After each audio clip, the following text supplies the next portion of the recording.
Donc bonjour à tous, voici la deuxième partie de la vidéo pour vous montrer comment fonctionne la ruche chevarée horizontale avec des demi-os en cas de forte mielée ou une colonie forte ou deux colonies côte à côte.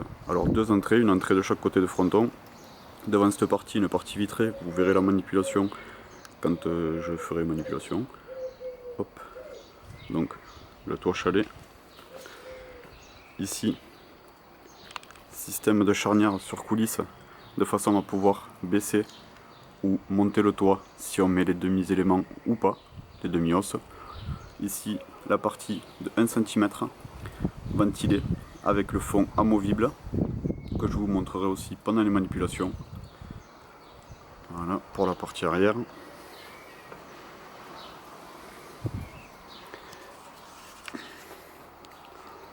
L'autre côté, c'est que je vais faire un peu plus d'approche pour vous montrer tout en détail. Alors la planche d'envol est fixe au pied de façon à ce que quand je manipule le plancher pour le nettoyage, il reste en place et ne gêne pas. Voilà, donc la partie des charnières.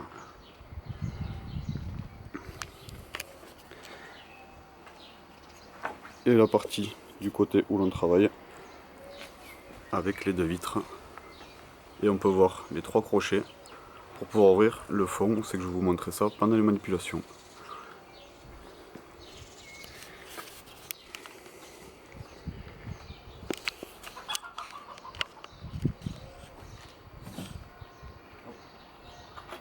Ici le toit tient avec une chaînette, un crochet de façon à pouvoir régler quand il y a des demi-éléments ou pas. Les trois demi-éléments de dimension varée standard. Je sais que je mettrai mes barrettes amorcées. Ici il y aura des couvre-cadres avec des grilles propolis que j'ai pas encore faites. Hop.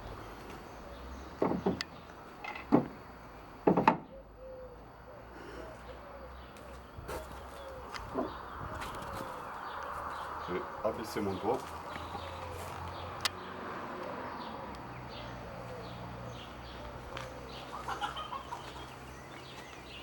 Il suffit simplement de desserrer ici en faisant autre chose que des boulons plus pratiques. Ça c'est pour prendre les ordres.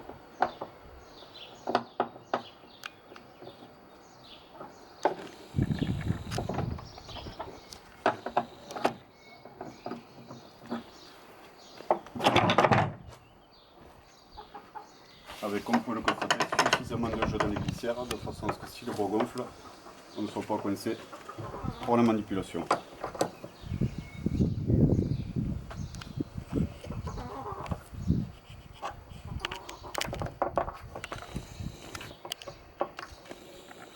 Ici, mon fond, hauteur du fond, ça fait 80 mm. À l'intérieur, le grillage du plancher au même niveau que le dessus. Et ici, un vide de 1 cm avec mon plancher amovible pour pouvoir compter les parois, fermer, ouvrir pour la ventilation.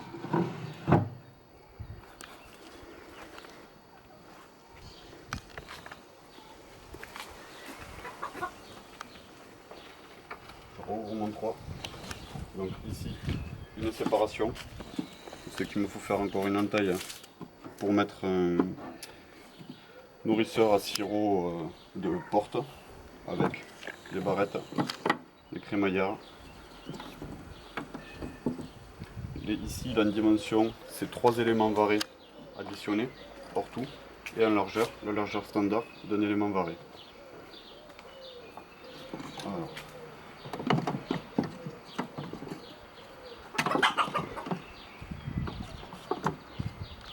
Ici, l'entrée, comme un plancher standard.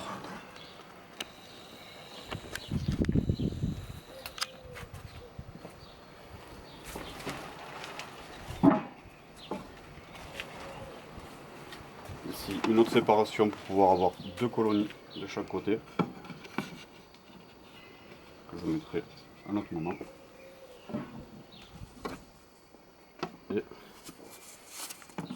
les couvre-cadres, c'est que l'on voit une double feuillure, une feuillure ici pour le couvre-cadre qui fait 5 mm de profondeur par 8 mm en largeur, et la seconde feuillure 12 par 12 pour les barrettes.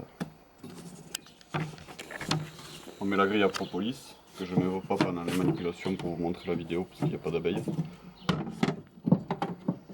Les grilles à propolis et on ferme le tout avec nos courroies cadres. Voilà. On ferme et maintenant je vais vous montrer la manipulation du plancher et de la partie vitrée. Pour la partie vitrée, un simple crochet bois, une façade comme un tiroir avec une feuillure pour avoir un recouvrement et la partie vitrée pour voir à l'intérieur.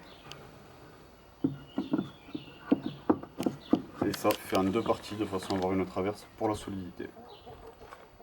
Donc là, 3 crochets avec le plancher sur charnière à l'arrière, 3 charnières sur la longueur, 3 crochets sur la longueur. Pour nettoyer, il suffit juste de basculer, de nettoyer, soit de dégonder si vous souhaitez le nettoyer vous au javel ou au chalumeau, chacun sa technique. Voilà. Et de colle ici pour compléter la partie des chevrons. Voilà.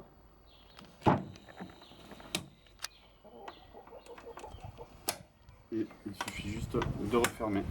Voilà, je vous remercie d'avoir regardé la vidéo.